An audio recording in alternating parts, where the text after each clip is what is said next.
Hello guys, welcome to our weekly roundup. This is Santosh, I'm Pujit, Shreyas, and what do you have this week, guys? Oh, we have a total bhelpuri this time, or khichdi maybe. So what was startling was New York Times. They have apparently launched a copyright infringement on OpenAI, the ChatGPT guys, saying that you have been just using all our articles and making, using that, which is interesting. But I think the rule is that as long as you don't use it commercially, it's fine. But then if you start using it commercially, I think it becomes a problem.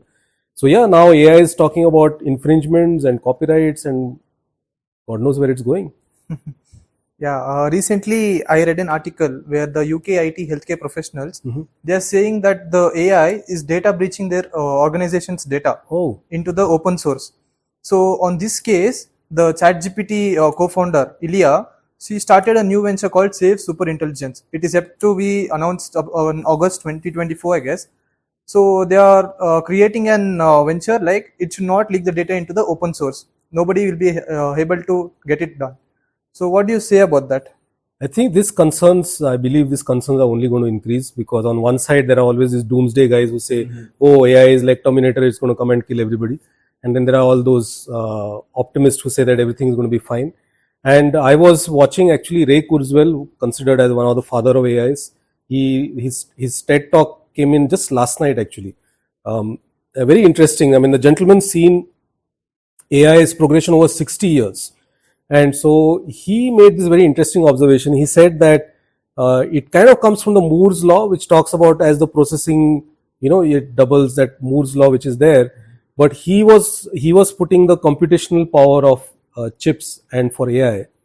And he said that many years back, probably 30 years back or something, he made this prediction that the day you hit 1 trillion calculations per second, AGI will happen. Like the artificial general intelligence will happen, where machine will become more intelligent than humans. And he had made that prediction for 2029, which means it's just 5 years away. Yeah. But the crazy thing is, he says, when I made that, I thought that 1 trillion calculations is like really far away. But as of 3 weeks back, NVIDIA announced that they have touched 500 billion calculations per second, which means that 5 years thing is probably just going to happen. It's crazy. Yeah. It's crazy times. I think 5 years is too far. Yeah, that's true too. WhatsApp has its own AI now. Yeah, WhatsApp has AI. That's true. I received just 3 days back. Yeah, and then I just started using it. I found it is better than Copilot. Really? Better than Copilot? Yeah, when I started generating an image, it started with imagine. Like imagine a dog sleeping next to a human.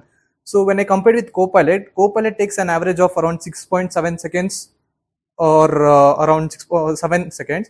So with this Meta, it just takes 3 to 4 seconds, which is comparatively much better and faster than Copilot. And the image quality is also very good.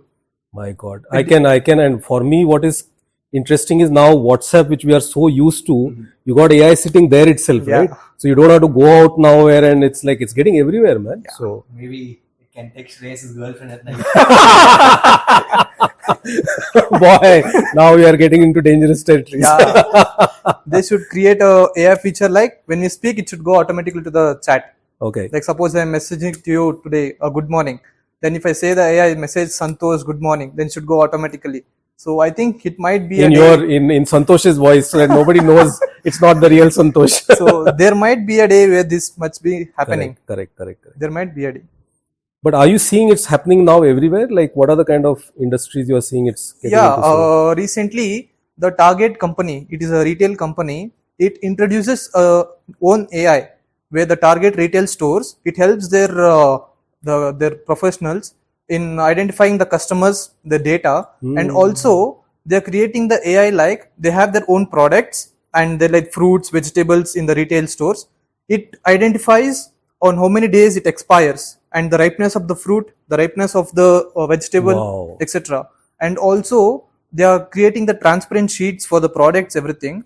It identifies the manufacturer and expiry date. So the person who is in the retail store, he might not have much work to sit in the computer, search for the manufacturing date, expiry date, and then throw it out. So it's all in the artificial now. Correct. And I can too, Just yesterday I was cutting the mango, and after I cut it, all kinds of, it was all brown and dirty from inside. So I think this will really help. Yeah, I mean, it makes sense that AI is now going to cross across different industries, and it's permeating everything that we are doing. And now it's on WhatsApp. Can you guys imagine? And we are also on YouTube. Please do check out our very interesting sessions on design plus AI, which was done by Mr. Vikas, and it's part of a series, and a very fascinating conversation with Mr. Rohit De, who has a Yuri movie connection. If you can find out after seeing him in action, check it out. But really, he's an amazing person working on drones and works with the Indian Defence Forces. Fascinating interviews. And we also have something on semiconductors, where he's combined semiconductor, the chip design with AI. So all kind of fascinating stuff is there on the H3 Education YouTube. Once again, thank you so much for your time and attention. We really respect that.